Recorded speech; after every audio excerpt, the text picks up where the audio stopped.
they worked together. Him and this Yes. girl worked together. Basic, whatever.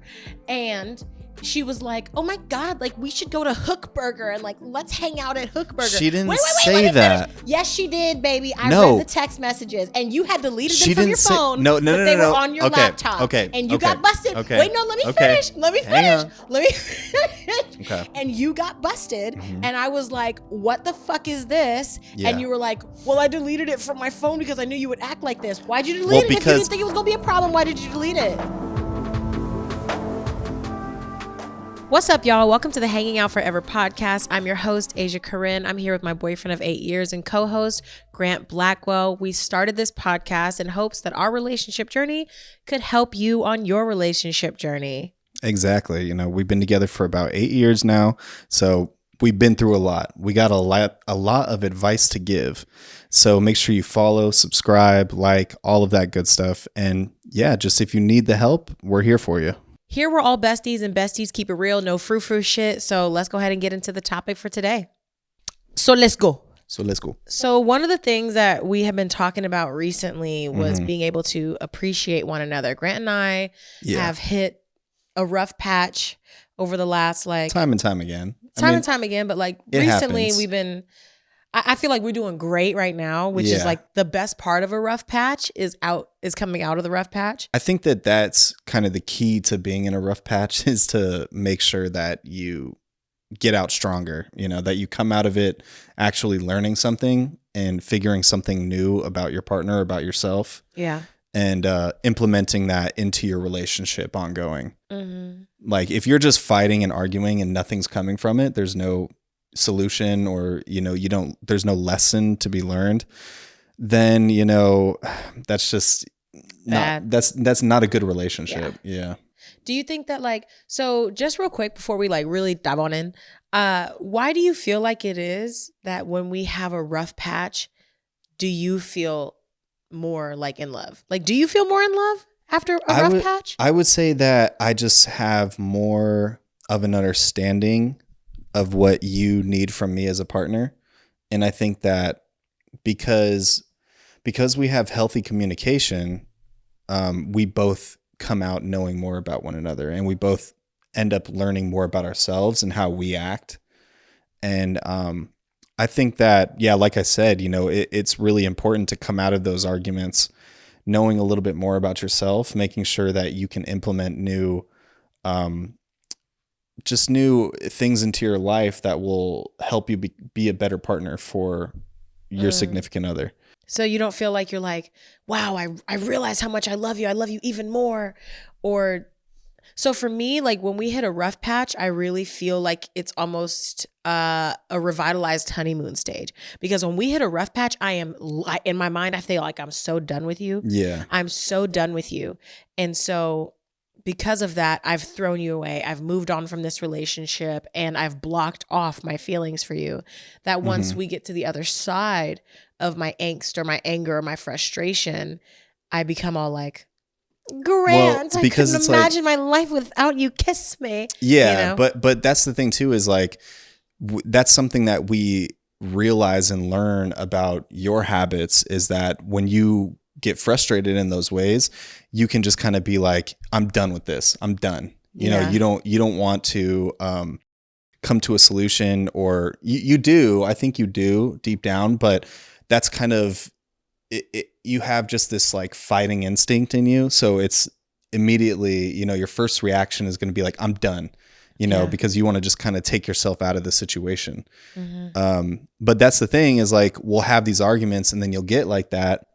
And then throughout the argument, as we're talking and communicating, you realize, oh, okay, this is something that I do that, you know, I shouldn't be doing if we're trying to come to a solution, or if we're trying to make it out of here, you know, because that's the thing that I always say is when we have these arguments, I'm the one who always sees the light at the end of the tunnel, you know, and that's one of my strengths is that. But then, you know, some of the things that, you know, we may argue about, or some of the things that, you know, I need to work on is taking more accountability on things and making sure that I'm able to communicate certain things and express myself, because that's like a issue that I feel like I still have, is like I can't fully express myself or fully communicate with some things. So that's where I'm in the wrong when it comes to these arguments and stuff. Yeah. I think that like one of the things that you said was, when I am angry, I don't want to fix things. I'm just done because I don't want a solution. But I think that there's a lot of people who might feel this way. It's not that I don't want a solution. It's that by the time you're ready to come to a solution, I'm no longer interested, because I've been trying to work towards fixing whatever the problem is. And then I reach my boiling point. Yeah. And I'm like, well, clearly you don't care about me. You don't care about my boiling point. You don't care that I've been trying to get you on the same page as me. You don't care that I'm trying to move our relationship forward. And so I interpret your lack of willingness to fix the problem before I get angry as you just being dismissive and your lack of interest, and that it's not a priority to you. And so when I feel like I'm not a priority to you, or the things that I feel like are a problem in our relationship are not a priority to you, I lose it after a while, because I think that a lot of people have patience for certain things, and everybody has a threshold. And so there's times in our relationship where, especially with the podcast, for instance, for context for anybody listening or watching, is that I do a tremendous amount of work for the podcast, and I've been trying to get you on board, and I'm like, hey, like, care about this, or hey, do you check our analytics, or hey, like, go ahead and go out and get brand deals. Hey, babe, I need you. And then I reach a boiling point to where I'm like, wait, why the fuck do I need you? I'm doing everything by myself. Why are you here? What is your utility? And that's bad for both of us, because it convinces me that I don't need you, because why would I need you if I'm doing everything by myself and I've been asking you for participation? Clearly I'm doing it alone. I don't need you. And it's bad for you because it disrupts and disturbs your ego. And I think that your manhood as well. It makes me feel like you don't need me. Yeah. But it's also like, that's the thing too, like that one of the things that I've been working on throughout our relationship is being able to juggle everything going on in my life, and other work outside of the podcast, things like that, and being able to juggle the workload of the podcast as well. And that's something that I've been working on, and something that I've had to implement more of a schedule, and it took me a little while to do that, to just get that routine going and get that routine down, and it's not like I haven't been doing anything for the podcast. Like, I have been putting in work for the podcast this whole time. Yeah. But you're right, like, you have been doing so much more. And that's the thing too that we've talked about is, you have the capacity to get a lot of things done at once, but then there's also times where you can overthink things, and you can add more to your plate than you probably need to, or because you're overthinking something, you feel like you need to go this way with it, or go this way with it, go this way. And so it exhausts you quicker.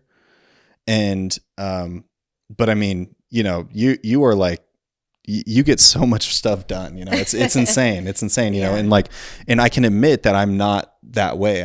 I can't get that many things done in a day. I'm just not as structured. I'm not as organized. And I admit that, but I still can get a lot of things done. I can still get done what I need to get done.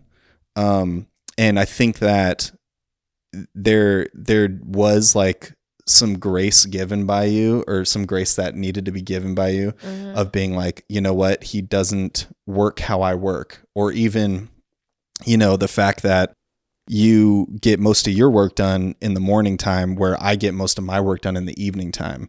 We just kind of have different ways of approaching things. Yeah. And I think it took us both a little bit of time to adjust to that and get on each other's same page, while also being like, she needs me to do this, so I need to implement that as well. I hear that. Same.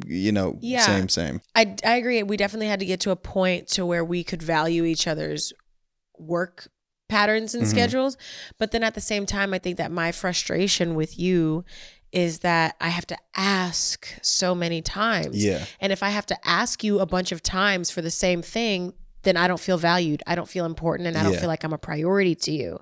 And that's where my issue comes from with the podcast, is like, it's not that you're not doing as much work as me, it felt like you didn't want to do any work. And like, I love you, but you can be a low stakes kind of guy, you know, where you're just like, I don't want to have to do too much more. And that affects me because I feel like I have to take it all on by myself.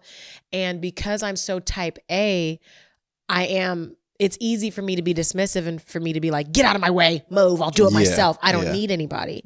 And that level of dismissiveness and alpha personality, I think, causes me to have a shorter fuse, and that shorter fuse causes me to have a lot less patience. And it makes it gets like people perceive you in a certain type of way. People perceive me as mean. Yeah. I don't think everybody perceives me as mean, but I think that people who do not work to the standard of which I expect them to work, they almost always perceive me as being mean because I don't cut people slack. Because especially for my film, I have a bar, my bar is high.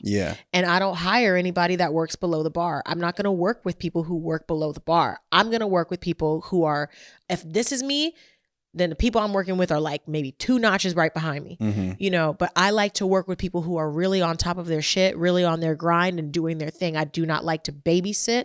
I do not like to hold hands, and I don't like to have to remind people multiple times to do whatever their task is. Definitely. And so when you and I are in our dynamic and I ask you multiple times to do whatever your task is, and I feel like I have to do it anyway, it makes me angry. And, I don't want to say it makes me lash out, because when I use the word lash out, it almost seems like there's no merit, like there's no reason I think for the anger. But it's also like I feel like I do a lot for this relationship. I do a lot for you. So it's like I'm putting in a lot of energy in certain things, and then, you know, I may not be keeping that same energy with something else that's really important to you. Yeah. And then you start lashing out at me like I do nothing in the relationship. That's true, and so it's like that's where I start to think that you don't give me credit on certain things of like what I do bring to the relationship, or like the balance I bring to this relationship. Because if we were both like that, if we were both like me, if we were both just really headstrong and like proud and, you know, like just like had all that energy, like we would kill each other.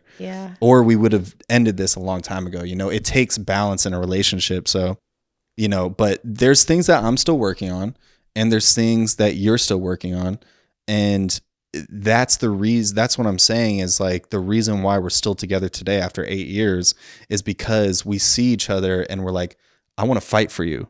I want to change for you. I want to work hard for you. I want to do all these things I need to do to make sure that we are the best partner we can be for each other. So as long as we still have that and that fight in us, and, you know, that's the thing too, is like, because I think that, you know, I might not be as like super on top of things like you, whatever, but you've seen me grind and you've seen me work hard and you've seen me like build something, you know, with my production company or whatever it is. Like you've seen me put in the work and you've seen like the passion I have for things. And I think that, you know, subconsciously you're like, oh, he has that. Like he has that. And there are times where you have to ask me like a couple times to do something or to remind me of something, you know, because it may slip my mind or whatever it may be. And I know that makes you upset, but there's also like, you also have this feeling of like, but I know like he does a lot, and I know that he does this for me, and I know that he is a great partner, you know, and I can rely on him and I can trust him. You know, I think that it's really important to be able to trust your partner. And I think that that's like what we have towards one another. We really do trust each other. And I think that sometimes when you get angry, it's hard for you to see past the anger, and it's hard for you to see what our relationship really is. And, yeah, I don't know, but I know that that's something that you want to work on personally. And it's something that I've been noticing you've been working on, and you've been noticing that I've been working on things. And I think that we just know that we're going to continue to put the work in. Like that's just what it takes. I think that to your point about me losing sight of the value in our relationship, that really is just a defense mechanism that I have. Yeah. She's gonna sneeze. Don't look at me, sneeze. That's a defense mechanism that I have because I have to convince myself that I feel like I would be better without you. And I have to realize that like my feelings are hurt and I do not have time to deal with that right now. So instead of honoring or diving into the fact that my feelings are hurt, I just say, I'm done with this. I'm done with you. And I move on because I am busy. And I would say one of my biggest issues in our relationship is something that you said earlier where you were like, it's not that I don't do nothing in our relationship. I just do other things. And it took me a long time to figure out how to value your strengths because the strengths that you have as a man are not the strengths that were displayed to me by men growing up. Okay. And so like I valued men who were ready to go to war. Like I valued men where if somebody stepped on their toes or like, that's a bad example, but I valued men that were ready to go to war. I valued men that were tough. I valued men that would cut somebody off or that would, start a, come on. This doesn't look like a tough guy. Come on. We tough. Whatever. We alpha. We alpha.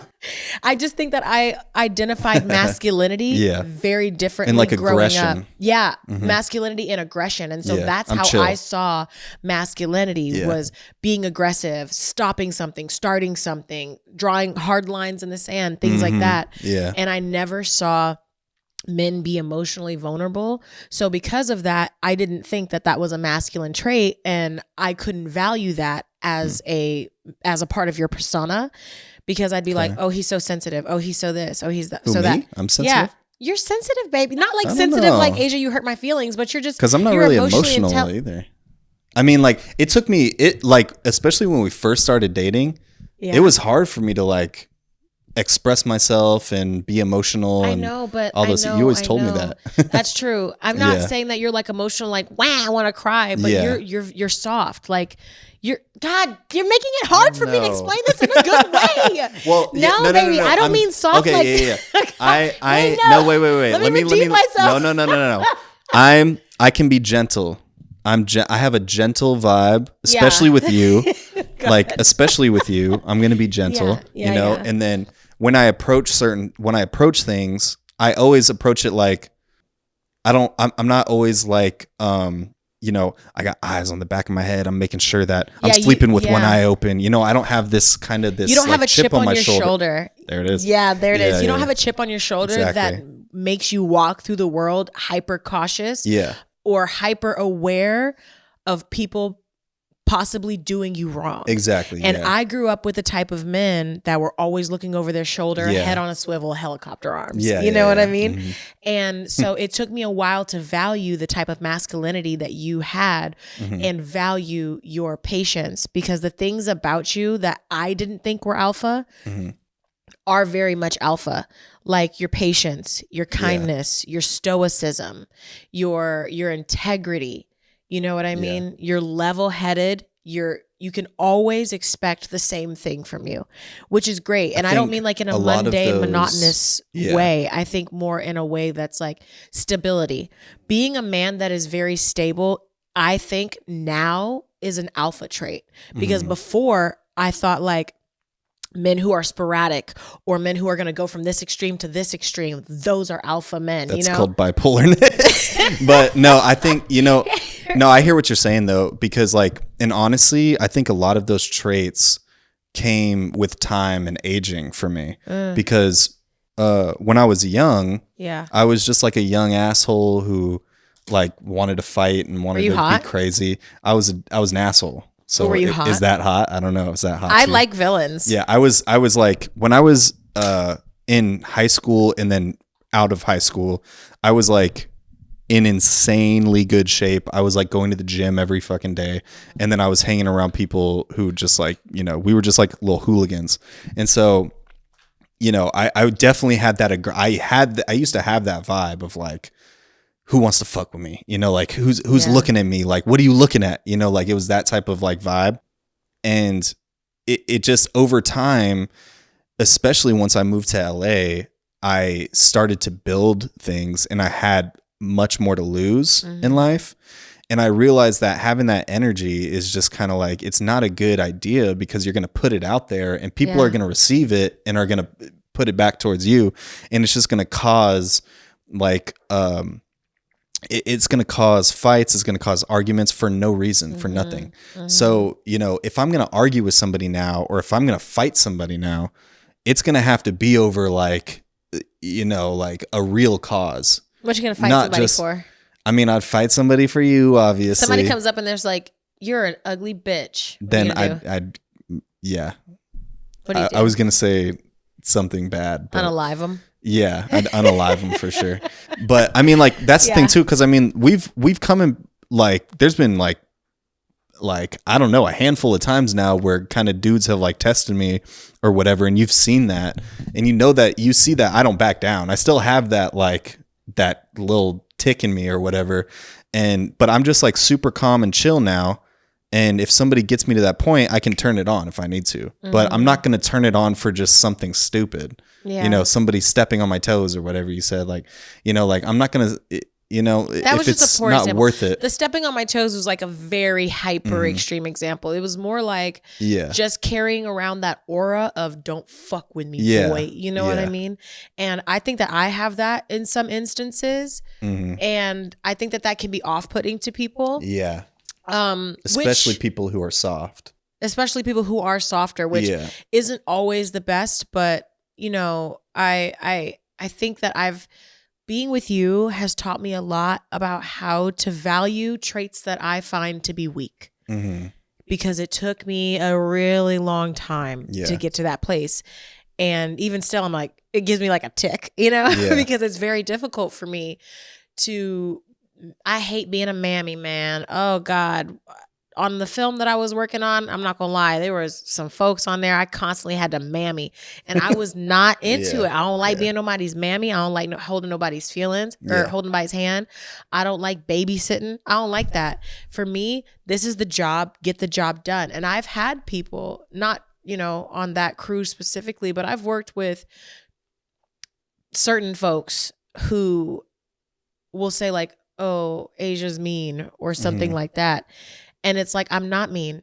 I just don't put up with mediocrity. Especially if I hire you for the job. What you do to a lot of people is you'll put a mirror in front of them and you'll call them out and you'll it's not great. Force them to be accountable for themselves. Yeah. Which can be good for the person if they take that and they're like, you know what? You're right. Like you've done it to me plenty of times. You know what I mean? So it's like, but I actually, instead of grabbing the mirror and throwing it out of the way, I actually looked in the mirror and I was like, you know what? She's right here. She's right here. She's a little like obsessive here, or she's like she's like pushing a little too much here. But like there is truth to what she's telling me, and I have to acknowledge that. You know, so there's people that can acknowledge that when they're wrong, and there's people that can just kind of brush it off and be like, she's a bitch or she's mean. You know what I mean? So it's like there's two types of people that can take that information and do what they will with it, you know. I think that it is a little bit of a trigger for me when people do say that, oh, you're mean or you're mean, because when I was growing up, I was mean. I was not nice. Yeah. And I've tried to work through that a lot.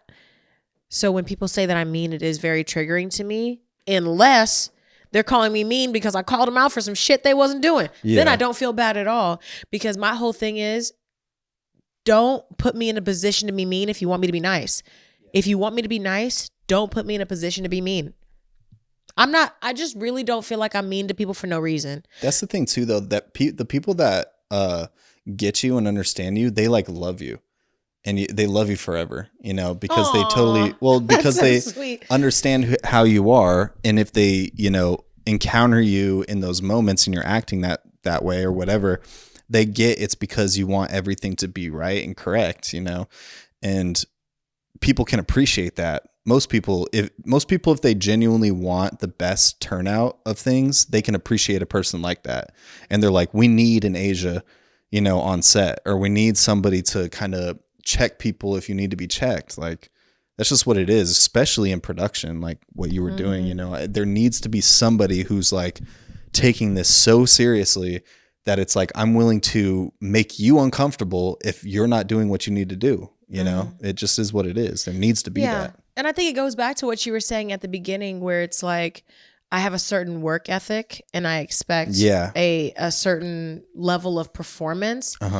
And also what I was saying is, I'm not just going to be mean. I'm going to ask nicely and try to like get you to that point through, what's it called? Positive reinforcement. Yeah. But if that's not working, then it must be the negative reinforcement that work. You know what I mean? Or like, okay, I have no more patience for this. I'm cutting to the chase. Cause I've done that so many times where somebody has said something that I have found offensive and I'll be like, oh, I don't like that. I think that that's bad for morale, for the crew, or for this or for that or whatever. Like, not everybody likes me, and it is what it is, but I want you to like me.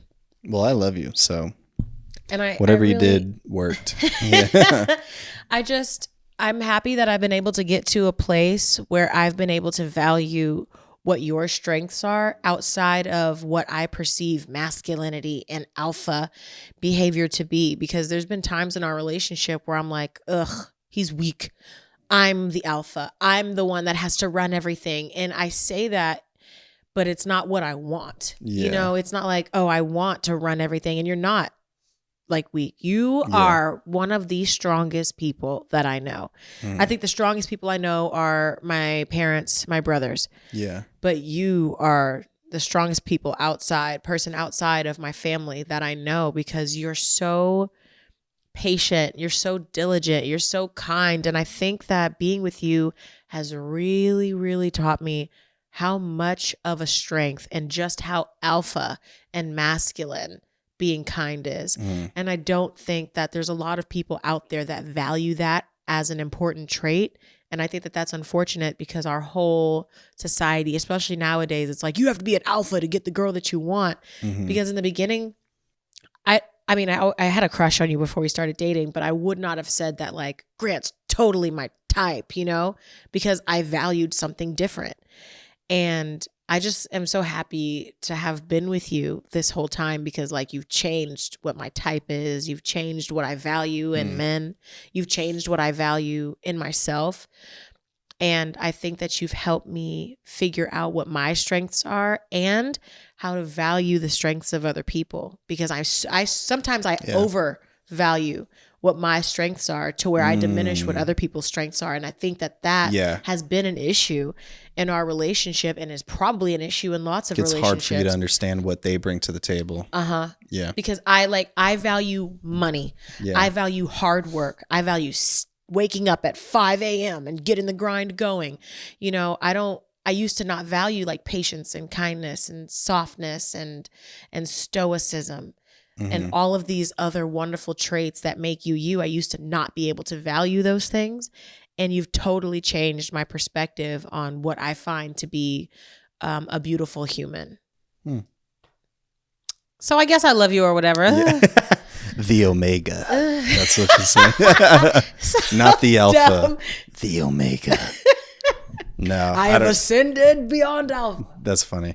No, I think that, you know, I just don't think I don't want to put out that energy of like constantly having to be hard all the time or be on all the time and, you know, like get out of my way, you know, like I just don't want to have that energy, you know. I want to be the kind of chill, lay back dude, but if I have to pull it out, I can pull it out, you know. I always make sure that I can still do that as well. Like I'm never gonna, you know, back down from something that is in front of me if it's like really. I try not to, you know, let a lot of things intimidate me. Like I don't think a lot of things intimidate me, to be honest. No, you're so secure in your ego. Another alpha vibe. Yeah. Another masculine trait. There it is. But you know, like I try not to be intimidated by things. I try to be like confident in certain situations, but I also know when to like step back. I know when not to be a leader. I know how to be part of a team. I know, you know, when I can, you know, say my opinion, when I should say my opinion on things, when it's like appropriate to, or when it's just like not, if my opinion's not useful in the moment, you know, like I just don't need to be a part of everything. I don't need to be the leader of everything. I don't need to like, you know, do all these things. So I think like because of that, I can still just, I don't know, not have this aggressive like alpha vibe to me. Yeah. But yeah, well, I don't know. I appreciate that about you. And I think that I used to feel like he's not hard, so I got to be on all the time. Especially, I think being a black woman and being with you as a white man, that really exacerbated my feeling of having to be on all the time, because I've only been with black men, really. I haven't dated a lot, but like the men that I grew up with, even if I didn't date them, they were all black, and they were a certain type of guy, like a tough guy, a hard guy. What'd you say to me, bitch? Kind of guy. And because you didn't have, or you're not like that, I felt like I had to adopt those hyper masculine traits. And that put me in a place where I felt like I had to be hard for myself, for my own protection, because you weren't hard to the world. And that wasn't something that computed to me. And I think that it took me some time, and it's still taking me time to shed that hard exterior, because I've always had like hardness. I've always been hard in some way. And I think that being with you made me feel like I had to be even more hard, because it's like, you're not going to notice when I walk into a place and I'm getting looks because I'm black, or you might not notice all the microaggressions. That was something that I think took some time. For me to like notice and be aware of, in that specific thing. So yeah, that just took a little time, but I think that, over time, that's something I'm definitely aware of, and making sure that you feel comfortable in those situations. And if, we need to, leave, or if we need to, get out of a situation because you're feeling uncomfortable, like I'm totally open to that. And yeah, just being more aware in that sense. Yeah. That took some time for sure. But yeah. And I think that like now, I don't even notice it now. I don't even notice it now when we go places, unless it's really overt, if somebody is being racist to me, because it used to be on high alert because of you. Like I was on high alert because I was with you as a white guy. And I'd be like, I know there's some motherfuckers in here looking at me crazy because I'm black with this white guy, Yeah. And because of that, I felt like I had a chip on my shoulder, and I always had to be looking over my right, over my left and stuff.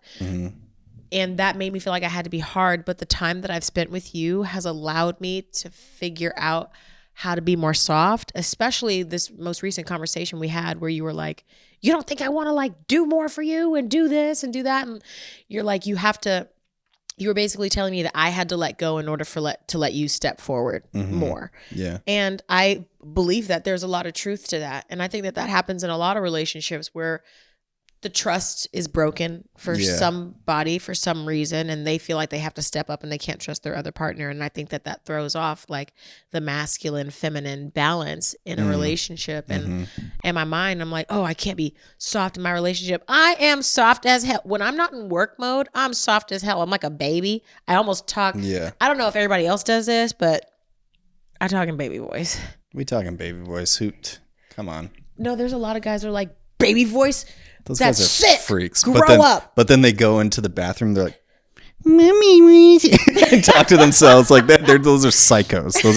Those are the guys that are like, you come home and they're in a diaper and a binky, and they're like, you know what I mean? Like, no, come on, baby voice is cool with your girl. Like, it's cool. Oh, it's cool. So cute. No, but it's like everybody fucking does it, bro. It's so annoying when people try to like say that they don't do it, I know. I love doing it. And like you treat me like a baby too. So I've really learned how to value you and in your type of masculinity.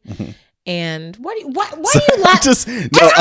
I'm just thinking of like some like alpha ass dude in like a diaper and a binky, like looking in the mirror like, baby want a binky? Like it's like Andrew Tate, and he's like, I'm Andrew Tate. Oh my gosh.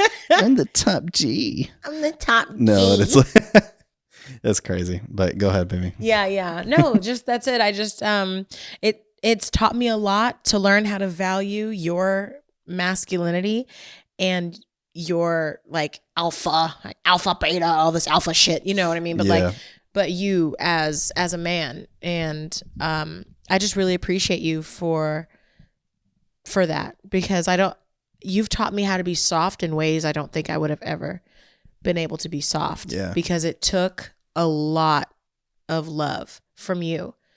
And still it takes a lot of love from you. Yeah. Because, you know, I've said it a million times. I grew up never feeling worthy of love. And because of that, I always felt like I had to be really, really hard. And you show me that you love me every single day through like your tenderness, your softness, like, you know, stoicism, all these things, patience, kindness. Well, I think at the end of the day, like, and that kind of wraps it up of like, Yeah. it's just at the end of the day, you need to make sure that you appreciate your partner for who they are and what they bring to the relationship. Yeah. And, you know, adapt the relationship to that. You know, if it's working and it's a really good balance, then that's all it needs to be. That's what it is. It's a really great balance. And obviously you want to be with somebody who's going to continue to work on themselves and put in the work. So you need to make sure that you're with somebody who's doing that and who's not just like giving up, but, you know, also give that person space and give that person understanding of being like, I understand what you bring and I appreciate it. And I appreciate your hard work for what you do for me and what you do for our relationship. So it's good to show appreciation towards one another too, of like something that you may not bring to the table or that you may not fully understand. Yeah. You know, but you understand that whatever it is, it's working for us and it feels good. So And we've been together for 8 years because of it. that's what I'm saying. Okay. Cool. You ready to get into our listener letter? Yeah, let's do that. Let's get into All it. right. I wrote this song about listener letters. Listener letters. We're going to read and give you advice. That's it. That was beautiful. Thank you. Thanks for that duet. Let's clap it up now. Let's clap it up. If at home, let's clap it up. Kitty, clap for me. Clap it up, Kitty. She doesn't care about my accomplishments. Come Okay. on, put those paws together. Everybody at home, put those paws together. All right, I think it's this one. No, this not this one. This one long as hell. I had to put a length cap. Oh yeah, yeah. Because some of them were going crazy. I'm like, you guys, be for real. I know. Yeah, they're putting like whole storybooks. Long, and I'm Yeah. like, no. Let me find it. So anyone over like, there's some that are like thousands of. I'm like, no. It's like you guys could not have summarize this, possibly please. thought I would read all We're this. gonna have to have chat summarize it or I something. asked. Chat was like, yeah, this person's going through a lot. Yeah. That's the summary. Yeah, this person's got a lot going on. Maybe don't put this on the podcast. Look at how long this is. Oh my gosh. Look at wait. Hang on. Sometimes people send us really long ones, but I put That a was cap on the letters. insane. Now you can only send like 500 to 1,000 words. Whoa. Look at that. Whoa. It just keeps going. It's Oh my crazy. God. I can't. Respectful. No, I don't read You didn't them. read that one? No. Okay. I skim through them, but I can only understand from what I skim. Oh my gosh. It's too long. Yeah. The cap was a good Start idea. one. My husband, we're together for 5 years, married for 2, created a bunch of online dating profiles with some spicy pictures of himself on there and some messages to girls asking to meet up, but no actual replies from the other party. I found it on accident on our daughter's iPad because his Apple ID was linked on our daughter's iPad. I saw the apps had been deleted, and the only way I saw it is because it was re-downloaded, and then I saw everything. We've talked about it, and I can confirm that he never actually slept with anyone he might have met through the apps, but we can't come to an understanding of why he did it. I'm mad and embarrassed because I have a ton of girlfriends on the same apps, and I was upset that he didn't think that any of my friends might have been able to see this, and that it might bring questions up as to what's going on within our family. And additionally, I was concerned because we have a daughter. We generally don't have issues in our sex life, and it's very much existent between the two of us. I even asked if it was like porn to him, if it was just a way to feel excitement or a rush or a thrill, and he said it was none of that. What? It's Okay, almost go done. ahead. Okay. I'm not sure how I'm supposed to get over it because at the end of it all, I'm upset and my trust that our relationship is solid is pretty much gone. The days following the situation, he's doing his best to make things right, but to me, I can't let it go, and anything he does or says is just bullshit to me. Let me know what you guys would do in this situation, please. Well, okay, so let's dissect this. Yeah, there's a lot. There's a lot to go around on this one. What I don't understand is she said that she had addressed it to him. They had conversations about it, but she never got a reason why he did it. He can't come up with an explanation. So what do they talk about when they have these conversations? Like, she's just kind of like, she's probably just addressing it. And he's like, I don't know, like what I want to know what his excuse for what it was, because if so you said that he was messaging people, they weren't messaging him. He was messaging a bunch of girls and none of them responded. If he's messaging them saying things like, hey, I want to take you out. Hey, let's meet up. Yeah. That's clearly what he wanted to do, right? Well, it says that he was sending spicy pictures of himself to girls, which is probably why they didn't respond, because that's a form of SA for some people, because sending unsolicited spicy pictures. He was sending dick pics to him? She said spicy? How spicy are we talking? Are we talking habanero spicy, or are we talking ghost pepper? We talking ghost pepper. Ghost pepper, he just hit him with the freaking dick pic. That'd be wild. I don't know. But if none of the girls are messaging back and he's sending spicy pictures, yeah. Sending spicy pictures unsolicited is always a red flag, and girls will almost never respond to you. So I mean, I think that it sounds to me that he was clearly trying to cheat on you, right?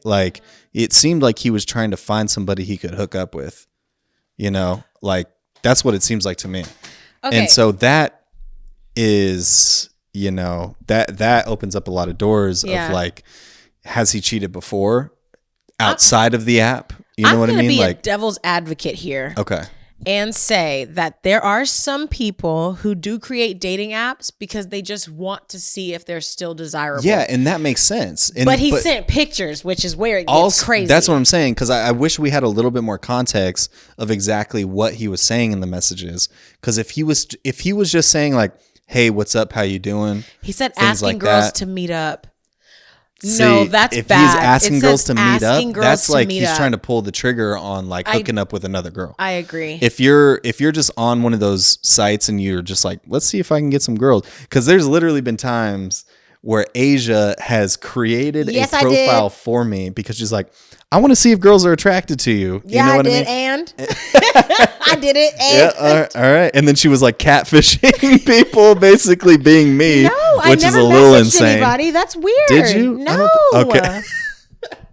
That would be crazy though. No, I never messaged anybody. Because that makes sense to me. And she even said, she's hey, if this is you just wanting to see if these women are attracted to you, or it's kind of a kink thing, but you're not going to actually act on it, then I understand. Yeah. But it seems like he didn't say that that's what it was. I feel like the fact that he can't come up with an explanation for his actions is a red flag. Is an explanation in itself. Exactly. Yeah. I think him not coming up with an explanation is an explanation, because he could easily say, oh, no, I just don't feel sexy and I haven't felt desirable and I just want to see if people are into me. I don't feel like that's weird. I feel like it'd be weird. I just don't feel like that's weird. But messaging them, and not just messaging them, but messaging them, asking them to meet up is weird. It just makes you think who is he messaging? And then your daughter's iPad though. He wasn't using his daughter's iPad. No, it was linked to his on Apple. Daughter's iPad. Yeah, but still, that makes you think who is he messaging outside of this app, and pulling the trigger on and actually hooking up with that opens all of those floodgates, because if he's willing to link up with these random women on a dating app to hook up, he's probably doing it more privately with somebody that he knows already. You know what I mean? Maybe. That's a good point. That if he's willing to cheat with some random girl, he's probably cheating with some other girl. Somebody he knows from his job somebody he knows. Something. Yeah. That's what I'm saying. Sure. Or an ex or something. And then she was I can't trust our relationship and the solidity. The solidity? Did she say how long they've been together? 5 years. 5 Married years. for 2 years. She Okay. said that I asked if it was like porn to him just to feel Yeah. excitement or a rush or a thrill. That is so. That's to what me, we were. That's That's what we were saying. understandable. That makes I know. sense. To me, that's understandable. But she said he's not sure why he did it, and to that is him trying to get out of being honest as to why he did it. Yeah. The proof is he got caught red-handed. Like, let me know what you guys would do in this situation. Okay, I'm gonna be honest. If I don't think I would leave you. I'd leave you. Really? If I saw you in DMs trying to hook up with people, trying to meet up with people. Yeah. Yes, baby. I would be so confused. I'd be like, have you like hooked up with some? Have you actually like gone and done this? Yeah. Don't give me that look. Because I wouldn't be able to trust you. Okay. And so you wouldn't be able to trust me either if I did that. If I did that, you would not be able to stay. there was a time where we were dating at the beginning of our relationship, and there was this girl that Grant worked with. She was not even that cute. Is so different. How is it different? How is it like different? this at all? How is it different, baby? They worked together. Him and this Yes. girl worked together. Basic, whatever.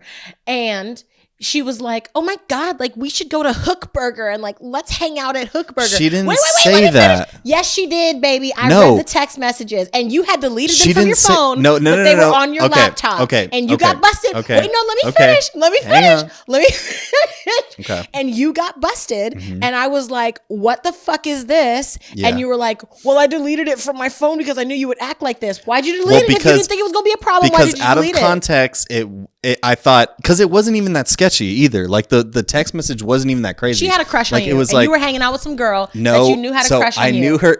I wasn't hanging out with her one-on-one, baby. I had told you this. You went to Hook Burger with your with a your group coworkers, of people. and a she group of people. said, She texted me, being like, "Hey, are you still at Hook Burger?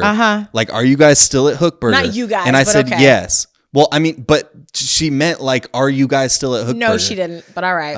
Okay, but there was nothing sketchy. Like, I wasn't like, "Hey, like, you should come and then me and you can like leave together or something." Oh, Like, baby, that's but not you what weren't happened. reading in between her lines, so you were putting yourself in a position. But we literally went to Hook Burger with a group of people. Baby, I don't care. Ate, hung out together. I do not care. And then I left. And then I was looking at the text and I was like, okay, this does look like me and her just kind of met up together and it was like some weird date or something. So let me just delete it because that's not what it was at all. And then, it didn't delete from my laptop. So it looked And I was really going through sketchy. his text messages. Yes, I was. It looked I don't really care. sketchy. Yeah, it looked sketchy because it was on your laptop, Yeah. freak, and you deleted it from your phone, weirdo. And then, like, what my biggest problem was is she was like, "Are you still at Hook Burger?" And you said, "Yeah, we're all here." And she said, "Are you gonna be there much longer? Because if you're not gonna be there, I'm not gonna bother coming." She said that? She Please. said all of that? I don't remember that, but okay. But Yeah. Okay. Essentially, she was just like, that's "Well, what if it you're was. still there," she was like, Okay. "If you're still there, then I'll come." Okay. And you said, "I'll be here." okay. Like, you gonna wait. What the hell? So I forgave you for that. Okay. I was just like, okay, you said you ain't do nothing with her. I was still mad, and I'm still mad today. Yeah. But I moved past it. So what's the difference? The fact that you weren't hitting her up because you were giving this girl mixed signals to where. But I wasn't in her. I She wasn't had a reaching crush out on to you, some- baby. But I wasn't reaching out to her being she like. had a crush on you, and you knew Okay. she liked you. Okay. Yes or no? I Did didn't you know she that. liked- I did not know Oh that. God. But I'm Don't just saying. weaponize But your I'm just. incompetence. But I'm saying that I wasn't hitting her up being like, hey, like after work, let's meet at Hook Burger. Let's do this. It wasn't some like sketchy like thing that I was like some secretive thing that I was like trying to like corroborate. So how come you ain't telling me you was kicking it with her at Hook Burger? I mean, because I was with a group of people. I was with a group of people. But why not just? I know we're taking this listener letter and we're making it about ourselves. But give me 1 minute. I got off. She was like the closer or whatever. I got off, and then she was the last person there. So that's literally when she gave me her number, and she's like, "Hey, text me and let me know when you guys are there or whatever, or if you guys leave." All the people. She gave you her number. Because I was the second closer. I was there the longest. So I was like, okay, I'm going to go over there. I think they're still over there. It was literally like, it was so like not sus. So that's why she had a crush there's on a you, huge difference. which is what made it sus. Okay, maybe she did, but still not sus. I was never planning on doing nothing with her. Nothing at Hook Burger or nothing. You know what I You was mean? trying to hook up at Hook Burger, my God. and I was gonna have to come and hit Hook that bitch Burger with a is right just a, hook. that was just a ruse. Yeah, that was just, Hook Burger was code for hook up or something, right? I don't know. You tell me. I have to give her a right hook. No, but that's nothing like this at all. So Anyway, long story short, I forgave Grant for his his indiscretions. Transgressions, indiscretions. I can't think of the word. Seriously though, that would be like if you saw that I had a bunch of different profiles on that'd be crazy. Dating websites. Yeah, that'd be crazy. I was sending crazy pictures. I was texting these women being like, "Hey, let's meet up." That's like so obviously what's happening. That's so. I mean, that to me, this is obvious. I have a very specific past. I have a very specific past. Yeah. And you forgave me for that past. Well, forgave me, whatever. But like. Yeah, but you weren't cheating on me, and That's true. There was no like sketchy text messages that were being hidden from me of you. If you had seen the text messages between the work. Mm-hmm. Okay. Well, then, yeah. Then I probably would have seen that and just. Oh. Yeah. Okay. Yeah, if that was the situation. My very specific past we'll talk about when we hit 1,000 subscribers. Yeah, yeah. Later. Later. But yeah, no, I think I don't know. Yeah. The fact that her friends could be on it, because there's so many different levels to this. Like, one of them is embarrassment. She's embarrassed that the people that she knows could have found out and been like, I saw your man on a dating app. Like, what's up with that? That is embarrassing. That is pretty crazy. And I think that, like, I don't think that she's wrong to not be able to let it go, but I can't say that I would leave you for this. I just can't. I can't. That would. You would have to physically cheat on me for me to leave you. We literally talked about this in the last episode of like, that completely switches the hierarchy of the relationship, and you are forever like, I'm stamped the cheater, and you are stamped the victim. Yeah. And you'll never be able to brush that off, or you'll never be able to get past that. That's true. You that's going to forever be something that is instilled into you. So yeah, that doesn't sound like a good dynamic. I think that if he's trying to cheat with some random girl on a dating app, he's probably cheating with somebody girl that he knows, like either from work or whatever. Like, he's probably doing some shit. I would, go through his iPad again, go through his damn phone, and make sure that he's not making you look like a fool. Yeah. Yeah. Yeah. Man, that's such a scary situation to be in, and I'm so sorry that you're in that predicament, because it's so unfortunate really to be like, it's hard. Married it's 5 years, yeah, or like together 5 married, years, have a child, daughter.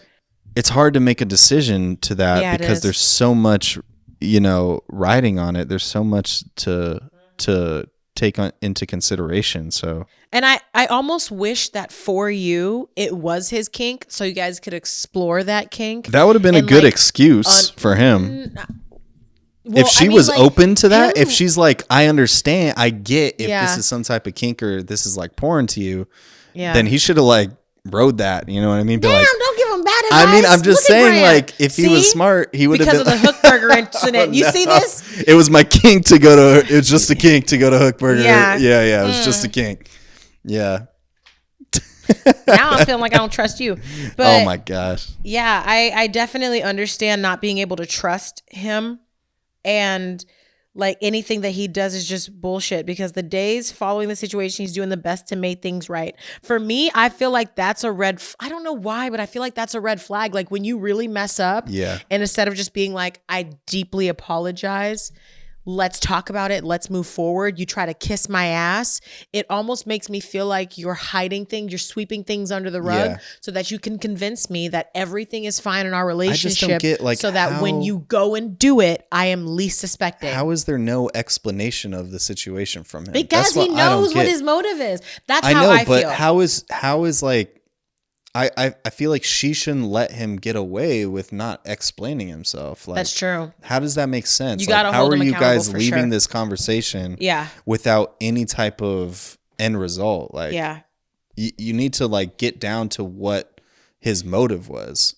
I mean, it's pretty clear what it was. But if we were married for 2 years and had a kid, and we were together for 5 years, Would you leave me if I never hooked up? Because she was like, let me know what you guys would do in this situation. For me, I really don't think I'd leave you. We have a kid together. We probably have a house. All of our finances are intertwined. We've been together for 5 years, married for 2. There's all these complexities, and you did not do it. You would have done it, that's the thing, but you is didn't like, do it. how do you know? How do you know he didn't do it? And then also, this is so controversial and crazy, but if you were out there thirsty, hitting on girls in the DMs and nobody hit you back, I'd be even more embarrassed. That's a turn off. Yeah. Because I'd be like, my man is trying to cheat on me and he's not even desirable. Yeah. Oh God, that would make it worse. That's pretty funny. That would make me, I think that would make me even more resentful, because it's like, damn. you're going to go out here and try to hit on other girls and hook up with other girls. And you're so slimy that you can't. Oof. That would just be such a turn off like, for this me. is how other girls perceive you. Like, like, what did I miss? You know, that's rough. Yeah, that's pretty rough. Is that mean to say? No, that's pretty interesting. But I think that, you know, the proof is right there. You kind of saw what's going on, and for me, it would make me think what else is going on. Like, it would open the floodgates for me, and I wouldn't be able to like trust you ever again. So it would totally mess with me, you know. So what advice would you give her? I think that you guys need to have however many conversation it takes to actually get like a solid you know, a solid answer from him of why he was doing it. And also I think that I'm never like the type to like check their phone, but I think if you look through his text messages, you might find some interesting things. So I would like say possibly do that. If you can still get into that Apple ID, like check it out, because you don't want to look dumb in your relationship, you know, and you don't want like to be made a fool of. Yeah, you don't want to be with this guy who's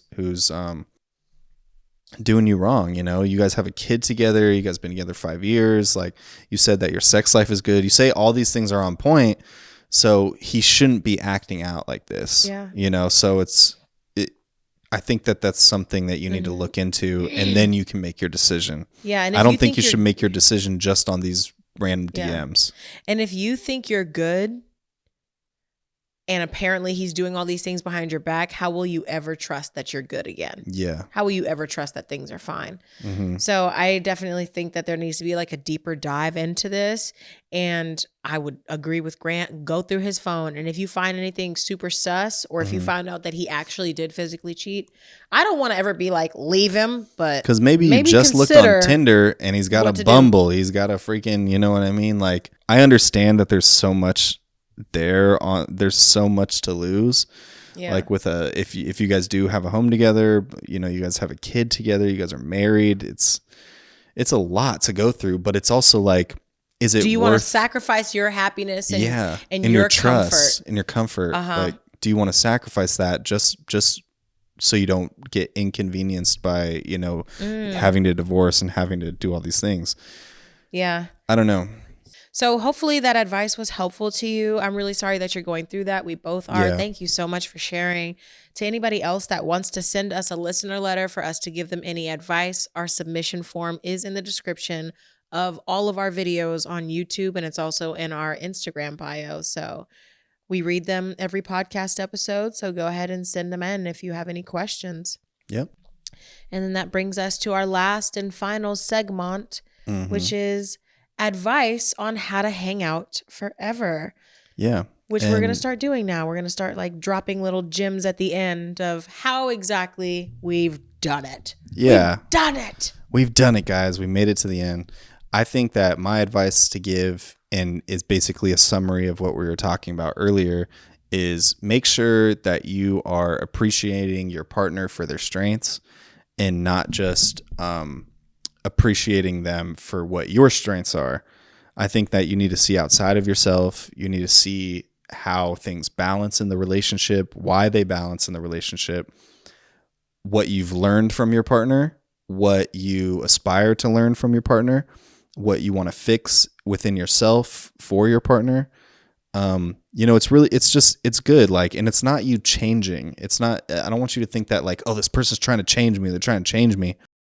No, like, I think that your partner should want you guys to grow together. So there's going to be change and growth, you know, and that's just really important to embrace that growth and to make sure that you're still yourself, obviously, but also make sure that you're growing into the person that you want to be, the best person you can be for your relationship. That's great advice.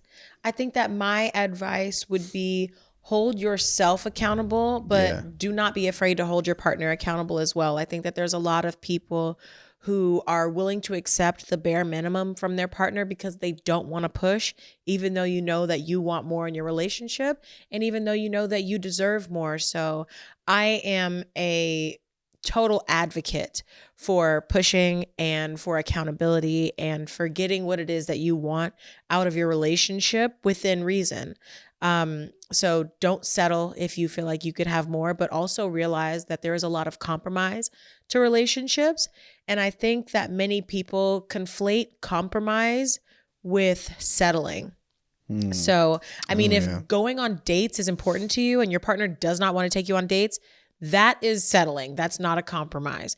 If going on dates is important to you and your partner doesn't really value dates, then once a month, twice a month. That way you guys are compromising on something that's important to you, but might not be important to him or them. So that would be my advice is accountability. Know the difference between compromise and settling, and try to get what it is that you want out of your relationship within reason.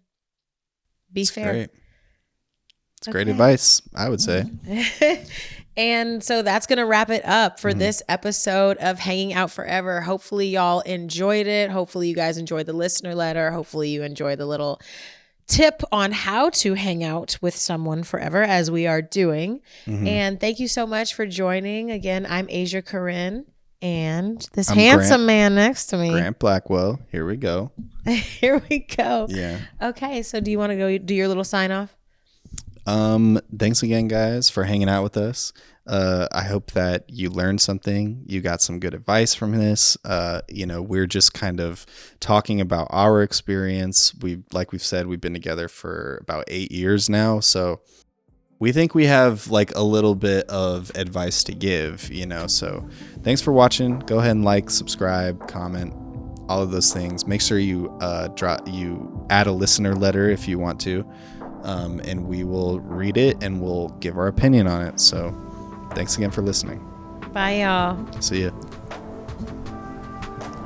Okay, was that one of the best ones we've ever done? That was so good.